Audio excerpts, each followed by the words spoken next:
Welcome and thank you for tuning in. You're listening to the Beyond 50 radio program. I'm Daniel Davis. On the program today, we're joined with someone who's going to be sharing with us what it's like to be creating a new earth by waking up to who we are. She discovered this particular path when her son at the age of 27 had passed in 2014 and learned to open up all of the lost or abandoned parts of herself during such a major loss.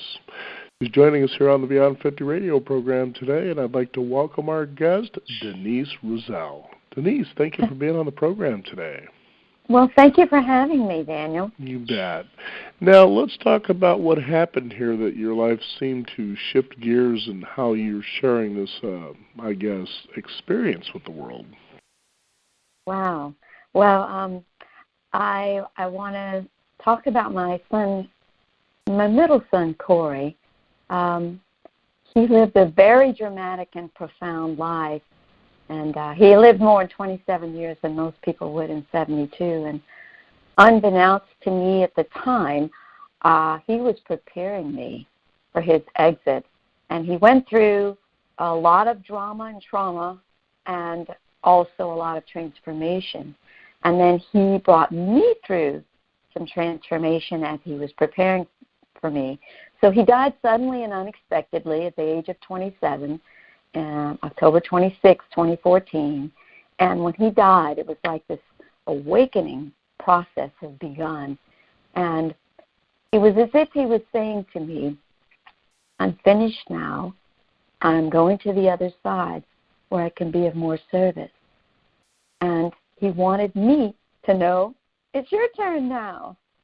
And so through a series of a lot of growth, here I am today realizing that the very reason he came and the very reason I came, which, by the way, we work very closely even today, he's very present with me as a guide, is to literally create a new earth by waking up to who we are. You know, it's certain that most of the time it seems when people face adversity, they feel sort of lost. And in your particular case, you discovered and began to embrace the, as you would call them, lost or abandoned parts of yourself. Let's talk about what you mean by that. Well, first of all, when you first have something as traumatic as losing a child, you know, it's tough. It's a blow. It's one of the most traumatic blows that you can experience. And at the same time that I'm experiencing this intense grief, intense loss, I'm also was granted right off the bat a couple of gifts, and they were really important gifts. And they were the gifts of acceptance and perspective. And somehow I knew that something much greater than his death was happening. So it's a matter of processing. I intuitively knew to allow myself to feel everything whenever he passed. And, oh, Lordy, I did a lot of crying. And I also intuitively knew that my journey was one that involved unconditional love. And so I responded to grief differently than most. I began going outward in love and meaningfully connecting. It was like my lifeline to meaningfully connect with another person. And eventually I started doing some work pretty soon afterward where I was trying to inspire people to look past our form and our story to see the infinitely beautiful souls that we are. So I used the nonverbal practice of eye gazing, sharing love and gratitude to another soul. I gazed with homeless people, and I took their picture when I finished eye gazing with them, and they were open, and I created a photography exhibit called Do You See What I See? And I continued to write. I began to write and sharing my experience, what was happening in my heart and in my life. And I wrote my first book, which is Beyond This Space, my son Corey's story and how it changed my life. It was a very cathartic experience. So I was immediately going straight to these parts of myself that were hurting and offering them presence. But it wasn't until a year or so after he passed that I began to, Spirit just stopped me and said, you've been going outward in love. Now I need you to be really still, and I need you to start going inward. I need you to start being with all of your sadness, all of your anger, your frustration, your depression, your anxiety, fear, and start loving that. That was new information to me, that those parts of me were parts of me that wanted my love and attention. But I began this work, just learning how to be present and learning how to be with these parts of myself. And over time, and it took a couple more years, to really, really, what I consider coming home to myself, where it really all landed with me that since we're small children, we began abandoning and rejecting parts of ourselves, our fear, our anger, our anxiety, our sadness, because we had to. Because our parents weren't going to put up with that. We had to do it to survive and to have this human experience of feeling separate and alone. And I had come to the point where I realized those were parts of myself, much like little girls locked away in the basement of my heart, and that they wanted to come out, and they're hungry, they're tired, they just wanted my love and attention. They want to be seen, felt, and heard. And that's my privilege and my honor, is to take these parts of myself up on my knee and hold them and listen to them and begin to share how much I love them, offering presence. You know, it's amazing to think about, as I had mentioned earlier, about how adversity actually changes us for the better, but a lot of times people, when they're in the middle of it, can't seem to feel or sense that that's even possible. Let's talk about the process of grieving and why you feel that it's important for people to know. Well, first of all, when it comes to grief, I'd like to make a distinction that it's not just like the death of a person, that it could be the death of a relationship, the loss of health, loss of a job, a way of being. It's just a deep loss. But the true loss is not so much the death of the relationship or the person, etc. It is the death of how I thought it should be. And that's really, really important. When we have that awareness, we can begin to essentially see things from a different viewpoint. Because you said it quite nicely, when we're in the picture, it's hard to see because we're in the frame. We can't see the picture because we're in the frame and we're taking a picture. When we're in the forest, it's hard to see the trees, the forest, because we're in the tree. The trees are in the way. We can't see that we're in the forest. And so it's the same when you're in the middle of all this trauma. It's like you just hardly see a way out until you begin to look at things from a different perspective. And so each of us have this human part of us, which is the reason why we as Source came in different bodies and different stories. Each of us have this human part of us that we feel so separate from everything we need and want. That's why we came, to evolve our aspect of the collective, to have this experience of feeling separate. And then at the same time we're being fully human, we're also fully divine, limitless beings. And it's hard for us to see that because we feel so separate. Divine, limitless beings as one, as source energy itself. So being able to open to our divine, limitless nature as we're having this human experience requires tools. And the most important tool is to learn how to be present. And that's not part of our human way of being. So being present is so important because it taps us into this divine, limitless nature, because we are presence itself.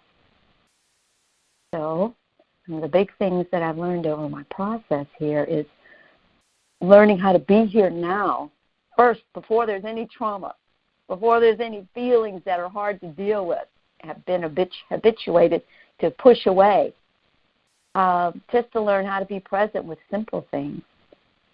And then to be able to progress to being present with love and acceptance to all of these parts of myself. It takes practice. The more you practice anything, the easier it gets and the more proficient you become. We spend our entire lives pushing away our fear and resisting things and being told those are wrong and bad and we don't want any part of it, and we do all kinds of things to push away these parts of ourselves away from us. So at some point we may choose that that's no longer serving us and that the suffering that we're experiencing is not what we want anymore. And we're ready to begin to offer presence to these parts of ourselves that only want to be loved and accepted exactly as they are. Just like everybody, that's what we want. These are parts of ourselves, and that's what they want. They're asking for our love and attention so they can be reunited back into the whole of the love that we are. Now, your new book has a fairly fascinating title, Creating a New Earth, Waking Up to Who We Are. And you consider that a call to create for the greater good and collective. Let's talk about why that's important and why now, especially. Oh, thank you. We as a collective have been evolving over many years, and we keep shifting into different stages of development, and we're fast approaching a new stage, a new place in our world, and we get to choose what that looks like, and we get to choose the transition into that new place. And so we get to choose through our individual experience. So when I embody the unconditional love that we are as an individual, I do this work not just for myself. I do it for the entire collective because we're one. We can't see this from our human way of being. We can only see it as we continue to wake up and open. So I was privileged and honored to be brought into this body and this story to evolve this aspect of source. And you, with your old set of experiences from this lifetime and previous ones stored in your cellular DNA, all of it there, you get the privilege and the honor to evolve your aspect of source of the collective. And so each of us are playing our part to evolve the collective. And as we wake up to who we are as love itself, unconditional love itself, we see our divine limitless nature. We no longer are confined and limited to our human way of being. We realize we're way more than just humans. We are limitless beings, and we can operate both as fully human and fully divine. I want to say I'm not trying to push away my human and kill my human or say, oh, these parts of me, I'm going to get rid of them. No, I'm trying to align my human self with my divine self. And every time my fear wants my love and attention, I can come down and love that part of me and bring it up a little more, a little more. And as I do that, I'm literally transmuting that fear back into love. And I know that sounds crazy. I would love to tell you a little story to help illustrate what I'm talking about, if that's okay. Yes, absolutely.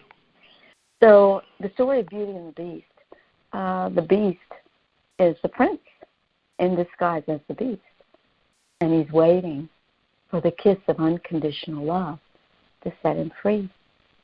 And Belle cannot know that he's the prince. She must love him as the Beast. And when she kisses him, he morphs back into the prince. And through this process, what was shown to me is that fear, and I'm just going to put all of our stuff into that one word, fear. Fear is the beast. It is love in disguise, waiting to be recognized, loved, and accepted. And when we do, it morphs back into the love that it is. For example, my sadness is my joy in disguise as sadness. And when I offer that part of me love and acceptance, it morphs back into the joy that it is. My anxiety is my excitement for life. My anger is my passion and my power. When I offer these parts of myself, my love and acceptance, they morph back into the love that they are. And so when I say it's all love, it literally is. We just can't see it from our limited human way of being. And we can't see that the whole reason we came into these bodies, the whole reason we became human, is to have this experience so that we can eventually reunite these parts of ourselves back into the whole of the love that we are. It's this amazing movie that's our lives. Absolutely. That's certainly pretty incredible as long as we're not taking it for granted. It seems like we kind of do that quite a bit, don't we? Well, sure. I think we're so unaware because the reason is because we're habituated to only see and experience life from our human way of being. So we're limited. We're very limited to our human logic, abilities, and resources. So that's normal. It's actually natural to not be able to see, to be unconscious and unaware of what's actually happening because we can't see it. You know, like a dog, he can hear and smell so much more than a human can. He has that ability to do so. But it's the same kind of idea. Like we actually have a part of us that is limitless. We can know and see and feel all of it. But we can't access that from being in this viewpoint of being human. And that's our habituated way of being. So there's no judgment for this human way of being. This is what we're doing. This is what we're experiencing. We have to experience something before we can heal it. So when I look at that person over there in the gutter, that guy in the jail, that person over there who's doing some heinous crimes, there's no judgment because what they're doing is they came here to heal that aspect of the collective. That's what each of us are doing. That's their path. They're right smack dab in the middle of their path, in the middle of your trauma, in the middle of your grief. You're right smack dab in the middle of it. You must first experience it before you can heal it. And each of us get to choose that process, how we do it. Mm-hmm. You know, it's amazing to consider that you have certainly had quite a bit of adversity in your life, especially somewhat recently, and you seem to stay very positive, you know, even in light of all this. And I can see how that keeps you motivated to do workshops, the, you know, media interviews that you do as well. And you're certainly relaying a message that each person, even with their adversity, that is a lesson they bring, and in other words, to help assist in the process of healing the world. And, you know, I would actually ask, you know, what would you like to say to people, especially perhaps our listeners today, who want to try to reach out and comfort others in grieving, you know, but maybe they just don't know how to go about it? I love that question. People, whenever Corey died, people genuinely cared, and they were concerned, but they had no idea how they could help me. The first thing that happened was they envisioned what if that happened to me, and they got afraid of me, so they would avoid me. So you had that contingent. Then you had other people who decided, don't talk about Corey, let's distract her. Let's not make her sad. We don't want to make her sad. That wasn't working for me either.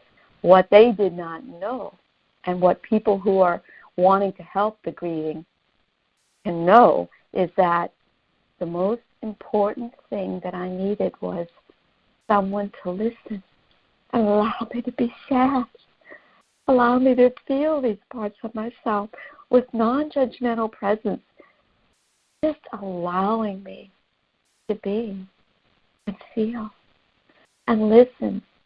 I love to ask people who've lost someone the question of, tell me about your son, tell me about your daughter or your loved one. What were they like? Amazing. We get so focused on death. And even talking about the death of the loved one. If that's what they want to talk about, let them talk about it. It's healing. Healing to open in this way. And just to be there. Not expecting them to feel better. They're not going to feel better right now. They're grieving. It's natural. Nothing wrong with our sadness. It's our resistance to it. Our resistance that causes the suffering. And that's true for any of these feelings. It's not actually the anxiety, the fear, the anger, the jealousy, the sadness, the disappointment that's causing us pain. It's our resistance to it. We can offer acceptance where there's resistance. The pain goes away, and we're able to be with it. And those are things that we can learn to practice, because it's not intuitive. We try to avoid it. But little by little, as we're ready, gently and kindly, learn to be with these feelings in ourselves and in others. Now, I'm curious about your book. How could people find out more about that? Is there a website that you have there that they can come to? Yes. My website is deniseroussel.us, and my last name's spelled Roussel, deniseroussel.us.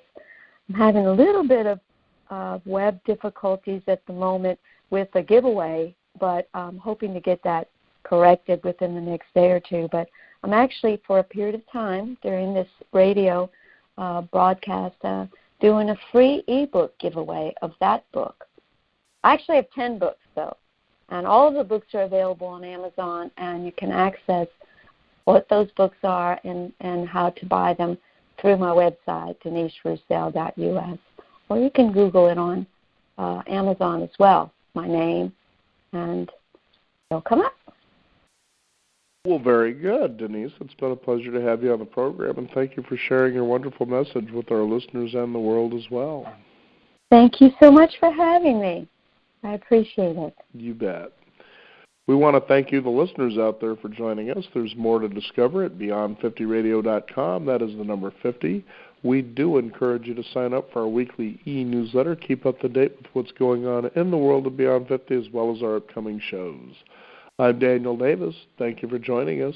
This is the Beyond 50 radio program, and remember, live your day past halfway.